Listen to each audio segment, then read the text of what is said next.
Nick Foles silenced the critics Sunday night by throwing 3 touchdowns in a blowout win over a Vikings team that was supposed to have the league's best defense. This was the magical Vikings. So let me ask you guys, Foles can repeat that performance against the Pats in Super Bowl 52. Do you believe that or not? I believe not, because it was a perfect game. I don't think he can, and I don't think he has to. We always come back to the Patriots take away what you do best. I challenge anybody to say, exactly what is that for the Eagles? What do you take away that is sticking out that is their best? We know with Jacksonville, they jumped Fournette. With Tennessee, they jumped Derrick Henry. With Pittsburgh, they jumped Le'Veon Bell.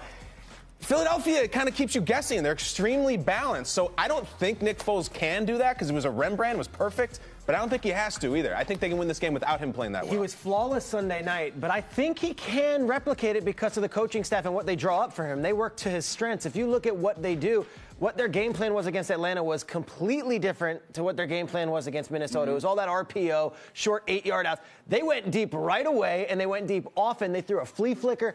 I think that the offensive coordinator, Frank Reich, and the quarterback coach, John DeFilippo, can construct the perfect game plan. They've been great. That they can face any defense, because they faced 2 very different defenses, and Foles played 2 very different games, and they won both those. I am very high on Nick Foles. I have been since I saw him in person against the Giants, and I don't think that stops against the Patriots. Except Belichick has 2 weeks to figure out what they're going to do. Sure does. You know how I feel about Nick Foles. I think he's in perfect position to do something very special. But I was listening to Chris Long after the game. He was talking to Stacey Dales, and he was talking about the Patriots, and he was glowing about the win, and he said something. He said, we're going to have to play the perfect game. And I disagree with you, KB. I feel like he's going to have to play the perfect game. As good as we thought he was this past weekend, he's going to have to play even better in 2 weeks. And here's the thing about that.